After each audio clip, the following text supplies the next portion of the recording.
In helping us return to grace, Jesus speaks of a farmer who planted seeds. Some fell on the path and were eaten by birds. Some fell on shallow soil and quickly withered because they had no root. Some were choked by thorns, but some fell on good soil, multiplying 30, 60, some 100 times. Jesus came to restore us, to make us good soil again.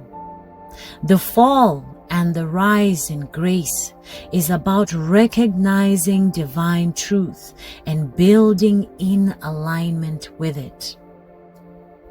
The cross is not just a symbol of forgiveness, but a doorway to restoration, realignment, and reconnection with divine truth.